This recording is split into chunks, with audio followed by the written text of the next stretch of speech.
All right. 10 twin 2020. You know what it is? Another horror movie recommendations for this spooky season. All right. I'm unorganized today.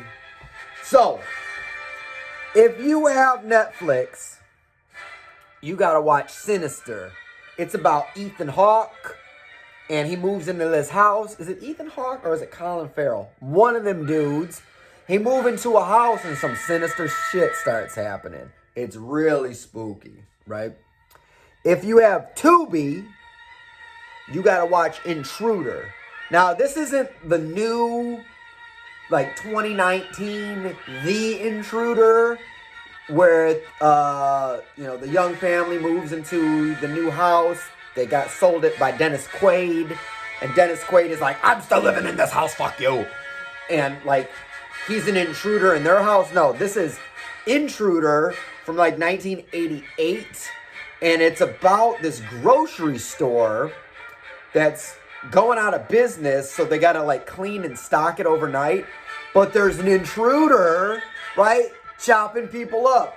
It's really good. It's really grimy, right? You watch it and you're like, they didn't have enough money to do anything but film inside of this grocery store that was in Grand Rapids, Michigan, something like that. So it was produced by Sam Raimi. It's got Ted Raimi in it. It's got Bruce Campbell in it. And it also has some of the most nasty kills you have ever freaking seen, including a dude getting his head sliced like fucking roast beef.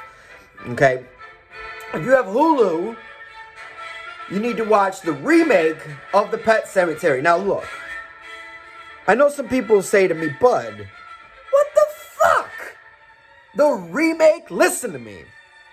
Okay? The remake of Pet Sematary is better than the original. Listen, follow me. They're the same movie. Right? There's different actors. Yes, one you don't remember from your childhood so good. And you're like, this is new and different. I don't like it. But the new Pet Sematary is as good or better than the original Pet Sematary. Especially the creepy sick ant in the dumbwaiter thing. That was nasty. Right? The little boy from the original Pet Sematary was just too doggone cute to be slicing at Achilles tendons. Right? So, on the topic of Stephen King adaptation movies, all of the remakes are better. Okay? And all of his movies should be remade. Follow me. Pet Sematary. It might not be what you remember from your childhood, but it's still really, really good. Listen, Tim Curry, for 3.5 hours, prancing around with a freaking red balloon is not as scary as that new It movie when they're in the garage and they're flicking the thing and then the woman's hair starts turning and it's Pennywise and then it's clicking by its own and then it falls on the ground because they're freaking out and they unplugged it and then it lights clicked off in total black and then it pops out.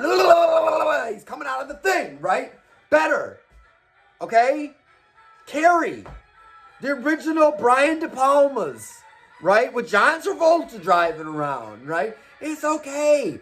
But it's outdated.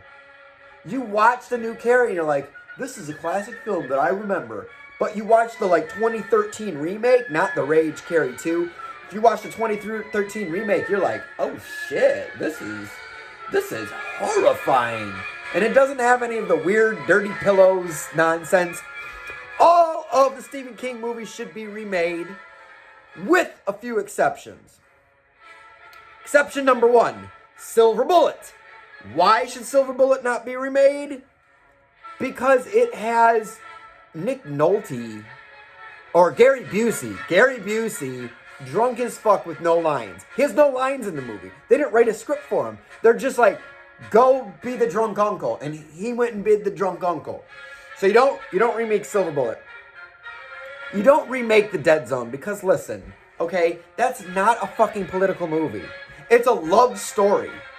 Yes, There's a politician who's going to ruin the world, right? And so he's, Christopher Walken's has got to take him out. But who else is Christopher Walken going to kill that's going to put him in such immediate danger to save the woman he loved? It's a love story. It needed the political person as a plot device, okay? He couldn't just kill. Like, who else has the power to destroy the world but a politician, okay? If they would have remade it now, it would have been super political and everybody would have had a freaking panic. So you don't remake The Dead Zone. Number 3, you don't remake Cujo. 1, because you can't, because cell phones exist and cars don't break down. And number 2, because it is damn near a perfect fucking movie. It's beautiful. It's the most Hitchcockian shit that has ever come from anything that Stephen King has ever adapted. All the Hitchcock movies had the MacGuffin, right? And Psycho was the stolen money, right? Oh, the money's being stolen. What the heck is going on? But really the story's about Norman Bates and Norman Bates Hotel, right? The Birds. There's this girl who went to this island to try to sleep with this dude that she was infatuated with, right? But the real story is about the Birds. There's always a MacGuffin. There's always some other kind of plot moving along.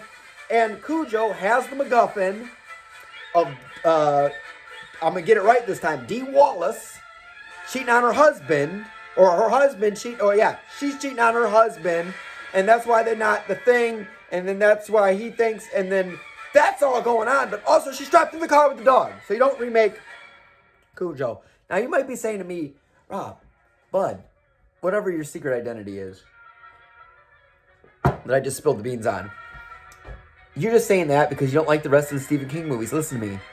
I love Christine. Christine is one of my favorite horror movies of all time. And I would love to see it remade. Smell me.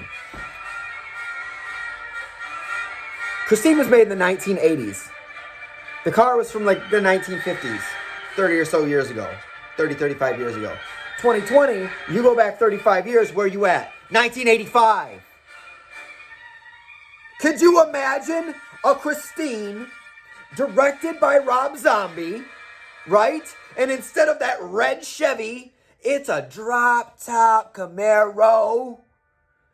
It's a T-Bird with the T-tops. It's a Firebird with the fire on it. And the radio keeps playing Motley Crue, Judas Priest, Poison, Bon Jovi, with Rob Zombie directing. Christine, set in modern times with an 80s, with the T-top, with the IROC Z. Feel me, dude? All right. After that rant, number 1 movie you need to watch tonight is on Amazon Prime. I'm breaking my rule about suggested movies with subtitles because this one is fucking terrifying. It's called The Mimic. It's about this family. They got 2 kids. One of the kids gets killed in an accident. They move to this forest near a cave. A little girl shows up. She sounds just like the other little girl that they lost. They go into the cave. There's a tiger man in the cave. And then it's Korean. So she's calling to her mom, "Oh, Ma! Oh, Ma!" And your hairs on your thing are standing up. And there's mirrors and things come out of the mirrors. And then the little girl's freaky. And her dad's really a tiger demon that lives in the cavern that makes people go blind, and he takes over people's bodies and voices. It's amazing. The Mimic on Amazon Prime.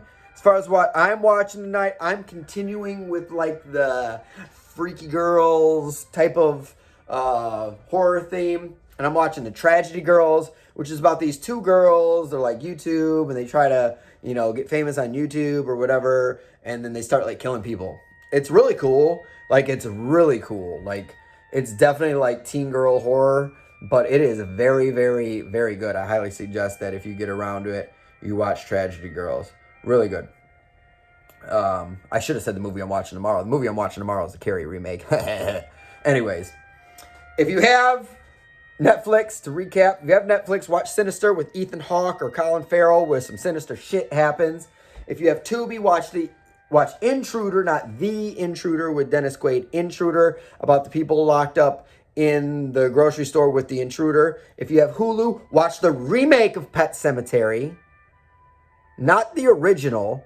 Watch the remake and don't get sad and go on social media. This is dumb because it's not like my childhood. Guess what? It's not your childhood anymore. It's 2020. There's not Transformers walking around anymore. Okay? There's not G.I. Joes anymore. Okay? Do you get sad because you turn on Saturday morning cartoons and instead of watching Saturday morning cartoons, you're watching the fucking news? No, you don't get fucking sad. You just deal with your fucking life. So watch the Pet Sematary remake and deal with your life. This video has gone too long. If you have Amazon Prime, watch The Mimic. The Mimic. The Mimic. Not Mimic. The Mimic. Right?